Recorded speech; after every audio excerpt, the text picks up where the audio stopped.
तर विद्यार्थ्यांनी कोणा स्पेशल आणि फ्रेश या सुपर क्लासमध्ये आपले सर्वांचेच मनापासून स्वागत आहे। सुपर क्लासमध्ये आज आपण बृहन्मुंबई महानगरपालिका भरतीसाठी अतिशय महत्त्वाचे असणारे general knowledge GK questions cover करणार आहोत। तसेच सर्वांसाठी एक माहिती आहे, 470 पेजेसचे पीडीएफ मी आपल्या सर्वांसाठी बनवलेली आहे, जे की बृहन्मुंबई महानगरपालिका भरतीसाठी महत्त्वाचे अतिशय महत्त्वाचे आहे। हे पीडीएफ विद्यार्थ्यांनो फक्त 149 मध्ये दिले जात आहे। पीडीएफला घेण्यासाठी काय करायचं आहे, 8208 68 56 68 56 24 या क्रमांकावर कॉल नाही व्हॉट्सअप करायचा आहे। व्हॉट्सअप करायचा आहे इच्छुक विद्यार्थ्यांनी। जो ही इच्छुक विद्यार्थी आहे, या पीडीएफ मध्ये विद्यार्थ्यांनो आपल्याला भूगोल क्वेश्चन, सायन्स क्वेश्चन, इतिहास क्वेश्चन्स विद्यार्थ्यांनो, जनगणना 2011, राष्ट्रपती, उच्च न्यायालय, सर्वोच्च न्यायालय, अशाच प्रकारचे मुख्यमंत्री असो, पंतप्रधान असो व इतरही सर्व काही कव्हर केलेले आहे। 470 पेजेसचे पीडीएफ आहे विद्यार्थ्यांनो, ज्यामध्ये आपल्याला 3000 क्वेश्चन्स मिळतील। इच्छुक विद्यार्थ्यांनी घेण्यासाठी कॉन्टॅक्ट करायचा आहे या नंबरवर। तसेच तुम्ही जर चॅनलवर नवीन आला असाल किंवा कोणत्याही कारणास्तव चॅनलला जर सबस्क्राइब नसेल केले, लगेच करून घ्यायचं आहे। एकदम फ्री असे सबस्क्राइब करणं, कोणत्याही प्रकारचा शुल्क लागत नसतो। आपल्या चॅनलवर जेव्हा पुढची सुपर प्रकारचा अपलोड होईल ना, त्याचे नोटिफिकेशन अपलोड करतात तुमच्या स्मार्टफोनवर, मोबाईलवर मिळून जाईल। या कारणास्तव करणं गरजेचे असते। मग चला मग सुपर क्लासला सुरुवात करूया। सर्वात पहिला प्रश्न पाहूया, जो की आहे मराठी भाषा दिन किंवा दिवस कोणत्या दिवशी साजरा करतात? तर ऑप्शनमध्ये काय आहे, 20 फेब्रुवारी, 25 फेब्रुवारी, 27 फेब्रुवारी किंवा 14। तर ऑप्शन क्रमांक 3 म्हणजेच विद्यार्थ्यांनो 27 फेब्रुवारी या दिवशी जो आहे तो मराठी भाषा दिवस या नावाने साजरा होत असलेला दिवस असतो। घेऊया पुढचा प्रश्न। प्रश्न दुसरा, खालीलपैकी कोणते हे शीतरक्ती प्राणी आहेत ते सांगायचं आहे। कोणकोणते प्राणी आहेत शीतरक्ती वर्गात येणारे? तर ऑप्शनमध्ये आहेत कासव, साप, मगर, वरील सर्व। ऑप्शन क्रमांक 4 मगर, कासव, साप, कासव हे सर्व जे आहे ते शीतरक्ती प्राणी असलेले आपल्या सर्वांना दिसून येतात। तर घेऊया प्रश्न या ठिकाणी तिसरा, विधेयक हे अर्थविधेयक आहे किंवा नाही हे जे ठरवण्याचा अधिकार आहे तो कोणाकडे असतो? कोणतेही विधेयक, मुख्यमंत्री, न्यायाधीश, लोकसभेचा सभापती किंवा पंतप्रधान? तर ऑप्शन क्रमांक विद्यार्थ्यांनो 3 लोकसभेचा सभापती यांना अधिकार आहे की कोणतेही विधेयक अर्थविधेयक आहे किंवा नाही हे ठरवण्याचा। तर घेऊया प्रश्न चौथा, या ठिकाणी पचनक्रियेसाठी कोणत्या प्रकारची औषधे वापरली जात असतात शरीरामध्ये पचनक्रियेसाठी? तर ऑप्शनमध्ये काय आहे, जंतुरोधक, आम्लरोधी, प्रतिजैविक किंवा वरीलपैकी नाही? तर ऑप्शन क्रमांक 2 योग्य आहे। आम्लरोधी औषध जे आहे या ठिकाणी कशासाठी, पचनक्रियेसाठी वापरलेले दिसून येतात। प्रश्न 5वा, मोतीबिंदू हा जो आजार आहे कशाच्या दोषामुळे निर्माण होत असतो ते विचारलेलं आहे। मोतीबिंदू हा आजार, तर ऑप्शनमध्ये काय दिलेले आहे, पारपटल, दृष्टिपटल, नेत्रभिंग किंवा पीतबिंदू? तर ऑप्शन क्रमांक 3 नेत्रभिंगाच्या दोषामुळे जे आहे मोतीबिंदू हा आजार डोळ्यामध्ये उद्भवलेला आपल्या सर्वांना दिसून येतो, हे लक्षात घ्यायचं आहे। तर कव्हर करूया प्रश्न या ठिकाणी 6व्या क्रमांकाचा, जो की आहे गंगा, मेघना, ब्रह्मपुत्रा नद्यांनी कोणत्या उपसागरात त्रिभुज प्रदेश बनलेला आहे ते सांगायचं आहे। 3 नद्या, गंगा, मेघना, ब्रह्मपुत्रा। तर बंगालचा उपसागर, प्रशांत, हिमालय किंवा चीनचा उपसागर? तर ऑप्शन क्रमांक 1 म्हणजेच बंगालच्या उपसागरामध्ये गंगा, मेघना, ब्रह्मपुत्रा या 3 नद्यांनी मिळून त्रिभुज प्रदेश तयार झालेला दिसून येतो। प्रश्न 7वा, की लिंबू आणि संत्र्यामध्ये खालीलपैकी कोणते ॲसिड असते? लिंबू आणि संत्र्यामध्ये ऑप्शनमध्ये दिलेले आहे tartaric acid, citric acid, folic acid किंवा वरीलपैकी सर्व? तर ऑप्शन क्रमांक 2 म्हणजेच सायट्रिक ॲसिडचा जो समावेश असतो तो लिंबू तसेच या ठिकाणी संत्रा दोन्हीही मध्ये असलेला आपल्या सर्वांना दिसून येतो। तर घेऊया पुढचा प्रश्न। प्रश्न 8वा असा आहे, भारतातील कोणत्याही धर्माला विशेष दर्जा नाही असे आपल्याला म्हणजे काय होईल ते विचारलेलं आहे। भारतातील कोणत्याही धर्माला विशेष दर्जा नाही, तर धर्मनिरपेक्षता, समानता, समता किंवा वरीलपैकी नाही? तर ऑप्शन क्रमांक 1 धर्मनिरपेक्षता म्हणजेच काय, भारतातील कोणत्याही धर्माला विशेष दर्जा नाही असे आपल्याला समजते। प्रश्न 9व्या क्रमांकाचा, प्रसिद्ध असलेला भटनागर पुरस्कार कोणत्या क्षेत्रात दिला जात असतो? भटनागर पुरस्काराविषयी प्रश्न आहे, साहित्य, संगीत, विज्ञान, शिक्षण? तर ऑप्शन क्रमांक 3 म्हणजेच विज्ञान क्षेत्रामध्ये कोणता? तर भटनागर पुरस्कार हा प्रदान केला जाताना आपल्याला दिसून येतो।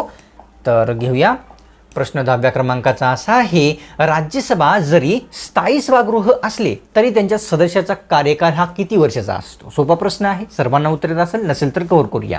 राज्यसभा स्थायी सभागृह आहे, या प्रश्नामध्ये एक आपल्याला प्रश्न दुसरा निर्माण होतो आणि त्याचं उत्तर या ठिकाणी मिळते. 5 वर्ष, 6 वर्ष, 7 वर्ष किंवा 4. तर ऑप्शन क्रमांक 2, 6 वर्षाचा कालावधी राज्यसभा या सभागृहाचा असलेला आपल्या सर्वांना दिसून येतो.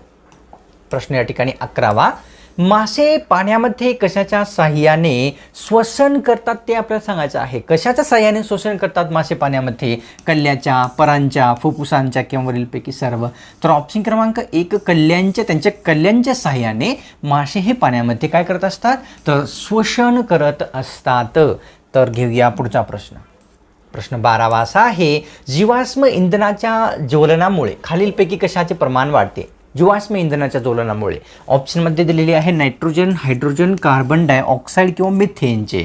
तर ऑप्शन क्रमांक 3, मिथेनचे प्रमाण माफ करा, कार्बन डायऑक्साईडचे जे प्रमाण आहे जीवाश्म इंधनाच्या ज्वलनामुळे हे वाढताना आपल्याला सर्वांना दिसून येते. प्रश्न 13वा, तर महाराष्ट्रातील छत्रपती संभाजीनगर या शहराला महाराष्ट्राची कोणती राजधानी म्हणतात ते सांगायचं आहे. छत्रपती संभाजीनगरला सांस्कृतिक, पर्यटन, ऐतिहासिक किंवा वरीलपैकी सर्व. ऑप्शन क्रमांक या ठिकाणी 2 योग्य आहे. पर्यटन राजधानी आपल्या छत्रपती संभाजीनगरला म्हणताना आपल्या सर्वांना माहीत असावे की आहे म्हणून. प्रश्न 14वा, खालीलपैकी कोणकोणते प्राणी हे सस्तन प्राणी वर्गात येतात ते विचारलेलं आहे. सस्तन प्राणी वर्गामध्ये कोणकोणते प्राणी येतात? तर ऑप्शनमध्ये काय आहे? कांगारू आहे, ससा आहे, वरील दोन्ही किंवा लांडोर. तर सस्तन प्राणी वर्गामध्ये कोण येते? तर ऑप्शन क्रमांक 3, ससा आणि कांगारू हे दोन्हीही प्राणी आलेले दिसून येतात. प्रश्न 15वा, पानिपतची लढाई हा जो प्रसिद्ध ग्रंथ आहे तो कोणत्या व्यक्तीने लिहिलेला आहे? ग्रंथ विचारात घ्या फक्त. पानिपतची लढाई हा विचारलेला आहे. महात्मा गांधी, महात्मा फुले, विनोबा भावे, लोकहितवादी. तर या ठिकाणी ऑप्शन क्रमांक किती योग्य आहेत? 4. लोकहितवादी यांनी पानिपतची लढाई हा प्रसिद्ध ग्रंथ लिहिलेला दिसून येतो. प्रश्न 16वा, सिंहगड, पुरंदर तसेच शिवनेरी हे सर्व किल्ले महाराष्ट्रातील कोणत्या जिल्ह्यात येतात? 3 किल्ले विचारलेले आहे. सिंहगड, पुरंदर, शिवनेरी, रायगड, पुणे, जालना किंवा या ठिकाणी विद्यार्थ्यांनो रत्नागिरी. तर ऑप्शन क्रमांक या ठिकाणी 2 योग्य आहे. पुणे जिल्ह्यामध्ये सिंहगड, पुरंदर, शिवनेरी हे सर्व जे किल्ले आहेत ते आपल्याला आलेले दिसून येतात. तर घेऊया पुढचा प्रश्न. प्रश्न 17वा, आकस्मिक निधी हा खालीलपैकी कोणत्या व्यक्तीच्या अखत्यारीत येत असतो ते विचारलेलं आहे. आकस्मिक निधीविषयी प्रश्न. मुख्यमंत्री, राष्ट्रपती, पंतप्रधान, राज्यपाल. तर ऑप्शन क्रमांक 2, राष्ट्रपती यांच्या अखत्यारीत काय येत असते? तर आकस्मिक हा निधी येताना आपल्याला किंवा आलेला आपल्याला दिसतो. प्रश्न 18वा, पंतप्रधानांच्या सल्ल्याने लोकसभेला कोण बरखास्त करू शकते ते विचारलेलं आहे. पंतप्रधानांच्या सल्ल्याने कोण करू शकते? ऑप्शनमध्ये मुख्यमंत्री आहे, राज्यपाल आहे, राष्ट्रपती किंवा सरन्यायाधीश. तर ऑप्शन क्रमांक 3 म्हणजेच राष्ट्रपती हा पंतप्रधानांच्या सल्ल्याने लोकसभेला बरखास्त करू शकत असतो. तर घेऊया पुढचा प्रश्न. प्रश्न 19वा, जागतिक आरोग्य संघटनेचे मुख्यालय खालीलपैकी कोणत्या ठिकाणी आहे? जागतिक आरोग्य संघटनेचे WHO ज्याला आपण शॉर्ट फॉर्ममध्ये WHO म्हटलं तरीही चालेल. तर जिनिव्हा, लंडन, न्यूयॉर्क नाही. तर ऑप्शन क्रमांक या ठिकाणी किती? 1 योग्य राहणार आहे. जिनिव्हा या ठिकाणी जागतिक आरोग्य संघटनेचे मुख्यालय हे स्थित असलेले आपल्या सर्वांना दिसून येते. तर प्रश्न 20वा कव्हर करूया. पोटॅश आलम असे खालीलपैकी कशास संबोधले जात असते? चला सांगा, पोटॅश आलम असे कशास म्हणतात? भुकटी, तुरटी, वाळू, चुनखडी. तर ऑप्शन क्रमांक 2, तुरटीला काय म्हणतात? तर पोटॅश आलम असे संबोधलेले आपल्या सर्वांना दिसून येते. प्रश्न 21वा, शरीरामध्ये कशाच्या कमतरतेमुळे मधुमेह हा जो रोग आहे तो आजार जो आहे तो उद्भवतो ते विचारलेलं आहे. मधुमेह हा तर कॅल्शियम, इन्सुलिन, प्रथिने किंवा ऑक्सिजन. तर ऑप्शन क्रमांक या ठिकाणी 2, इन्सुलिनच्या कमतरतेमुळे कोणता? तर मधुमेह हा जो आहे तो उद्भवलेला आपल्या सर्वांना दिसून येतो. प्रश्न 22वा, बायोगॅस संयंत्रातून खालीलपैकी कोणता गॅस मिळत असतो ते विचारलेलं आहे. बायोगॅस संयंत्रामधून. तर ऑक्सिजन, मिथेन, नायट्रोजन, हायड्रोजन. तर ऑप्शन क्रमांक 2 म्हणजेच मिथेन वायू बायोगॅस संयंत्रातून प्राप्त होत असतो, आपल्याला दिसून येतो. प्रश्न 23वा, ऑपरेशन ब्ल्यू स्टार ही जी मोहीम आहे ती कोणत्या शहरामध्ये चालवण्यात आलेली होती? कोणी चालवली होती? तर इंदिरा गांधी त्यावेळेच्या पंतप्रधान होत्या. त्यांनी ऑपरेशन ब्ल्यू स्टार ही मोहीम चालवली होती, राबवलेली होती. ऑप्शनमध्ये अमृतसर, पटियाला, लुधियाना किंवा भटिंडा. तर ऑप्शन क्रमांक 1 म्हणजेच अमृतसर शहरामध्ये इंदिरा गांधी यांच्यामार्फत ऑपरेशन ब्ल्यू स्टार ही मोहीम चालवण्यात आलेली होती. हा पूर्ण एक इतिहास आहे. तुम्हाला जर हवा असेल तर गुगलवर तुम्ही मिळवू शकता. हिंदीमध्ये, मराठीमध्ये, इंग्लिशमध्ये जो तुमची भाषा निवडून बघू शकता, जे तुम्हाला आवडते ते. स्वतःचे उच्च न्यायालय असलेला केंद्रशासित प्रदेश कोणता आहे ते सांगायचं आहे. स्वतःचेच उच्च न्यायालय त्यामध्ये आहे. सर्वांना उत्तर येत असेल. दिल्ली, चंदीगड, लक्षद्वीप किंवा लडाख. तर ऑप्शन क्रमांक 1 या ठिकाणी दिल्ली हा केंद्रशासित प्रदेश असा आहे ज्यामध्ये स्वतःचे उच्च न्यायालय आपल्याला दिसून येते. प्रश्न 24वा, शिक्षण हा विषय खालीलपैकी कोणत्या सूचीमध्ये समाविष्ट आहे? शिक्षण अतिशय महत्त्वाचा विषय आहे, तर तो कोणत्या सूचीमध्ये ठेवण्यात आलेला आहे? समवर्त सूची, राज्य सूची, केंद्र सूची किंवा वरीलपैकी नाही. तर ऑप्शन क्रमांक 1 म्हणजेच समवर्त सूचीमध्ये शिक्षण हा विषय असलेला आपल्या सर्वांना दिसून येतो. तर घेऊया पुढचा प्रश्न. प्रश्न या ठिकाणी आहे 25वा, कुसुमाग्रज नावाने कोणत्या व्यक्तींना ओळखले जात असते? मराठी भाषा दिवस आपण स्टार्टिंगचा जे क्वेश्चन्स कव्हर केलेला आहे त्याच आधारावर हा एक प्रश्न आहे, मिळता जुळता तुम्हाला सांगेल. कुसुमाग्रज नावाने कोणाला ओळखले जाते? विष्णू वामन शिरवाडकर, संत सोयराबाई, विष्णुशास्त्री चिपळूणकर किंवा राम गडकरी. ऑप्शन क्रमांक या ठिकाणी 1 योग्य आहे. विष्णू वामन शिरवाडकर यांना जो आहे विद्यार्थ्यांनो काय तर कुसुमाग्रज नावाने ओळखले जाते. या ठिकाणी विष्णू वामन शिरवाडकर यांचा जो जन्मदिवस आहे कोणत्या नावाने साजरा होत असतो? आता तुम्हाला उत्तर याचा आला असेल. विष्णू वामन शिरवाडकर. मराठी भाषा दिवस, मराठी व्यक्ती दिवस, मराठी गौरव दिवस किंवा या ठिकाणी मराठी सन्मान दिवस. तर ऑप्शन क्रमांक 1 मराठी भाषा दिवस म्हणून विष्णू वामन शिरवाडकर यांचा जो जन्मदिवस आहे तो साजरा होत असतो. 27 फेब्रुवारीला आपण पहिल्याच प्रश्नामध्ये उत्तर पाहिलेले आहे. 27वा प्रश्न असा आहे की जनगण मन रवींद्रनाथ टागोर यांनी लिहिलेले आहे, तर ते कोणत्या भाषेत लिहिलेले होते तुम्हाला सांगायचं आहे. जनगण मन हे तर आपले इंग्रजी भाषामध्ये, हिंदीमध्ये, बंगाली किंवा मराठी. तर ऑप्शन क्रमांक 3 बंगाली भाषामध्ये रवींद्रनाथ टागोर यांनी जनगण मन हे गीत लिहिलेले होते सर्वप्रथम. तर घेऊया पुढचा प्रश्न. प्रश्न 28वा, बालाघाट पठारामुळे खालीलपैकी कोणत्या नदीची जी खोरे आहेत ती वेगळी झालेली आहेत ते आपल्याला विचारलेलं आहे. बालाघाट पठारामुळे तापी गोदावरी, पूर्णा वैनगंगा, भीमा कृष्णा किंवा गोदावरी भीमा. तर ऑप्शन क्रमांक 4 गोदावरी व भीमा या 2 नद्यांची जी खोरे वेगळी झालेली आहेत ती बालाघाट पठारामुळे झालेली दिसून येतात. तर कव्हर करूया 29वा प्रश्न. असा आहे की महाराष्ट्राचे दुसऱ्या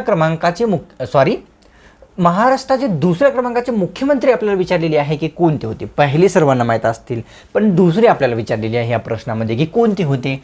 या ठिकाणी मारुतराव कन्नमवार, वसंतदादा पाटील, यशवंतराव चव्हाण किंवा या ठिकाणी वरील नाही. तर ऑप्शन क्रमांक 1 योग्य आहे. मारुतराव कन्नमवार यांनी दुसऱ्या क्रमांकाचे महाराष्ट्रातील मुख्यमंत्री ठरलेले आपल्याला दिसून येतात.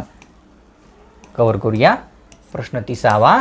सावित्रीबाई फुले विद्यापीठ महाराष्ट्रातील कोणत्या जिल्ह्यामध्ये येते ते आपल्याला विचारलेलं आहे. सावित्रीबाई फुले विद्यापीठ औरंगाबाद किंवा छत्रपती संभाजीनगर, मुंबई, पुणे, नांदेड किंवा अमरावती. तर ऑप्शन क्रमांक 2 पुणे या शहरामध्ये किंवा जिल्ह्यामध्ये सावित्रीबाई फुले विद्यापीठ स्थित असलेले आपल्या सर्वांना दिसून येते. तसेच विद्यार्थ्यांना तुम्हाला एकदा पुन्हा रिमाइंडर देऊ इच्छितो की 470 पेजेसचे PDF आपल्याला फक्त आणि फक्त 149 मध्ये दिले जात आहे. घेण्यासाठी काय करायचं आहे, इच्छुक विद्यार्थ्यांनी 8208 6856 6856 या क्रमांकावर कॉल नाही व्हॉट्सअप करायचा आहे. आणि विद्यार्थ्यांनो तुम्हाला एकदा आणखी एक महत्त्वाची सूचना देऊ इच्छितो की आपण जर चॅनलवर नवीन आला असाल किंवा कोणत्याही कारणास्तव तुम्ही जर चॅनलला सबस्क्राईब नसेल केले लगेच करून घ्यायचं आहे. एकदम फ्री असते. जेव्हा तुम्ही चॅनलला सबस्क्राईब कराल ना, पुढची सुपर क्लास जेव्हा ते आपल्या चॅनलवर अपलोड होईल ना, तर त्याचे नोटिफिकेशन अपलोड करता तुमच्या स्मार्टफोनवर मोबाईलवर प्राप्त होऊन जाईल. जेव्हा तुम्ही सबस्क्राईब कराल एकदम फ्री असते. विनाशुल्कचे असते. तर लगेच करून घ्या. सुपर क्लासला सोडण्यापूर्वी या चॅनलच्या या सुपर क्लासला किंवा मलाही म्हटले तरी चालेल लाईक करून थोडासा प्रोत्साहन दाखवायचं आहे. चला मग भेटूया पुढच्या एका नव्या स्पेशल आणि फ्रेश सुपर क्लासमध्ये.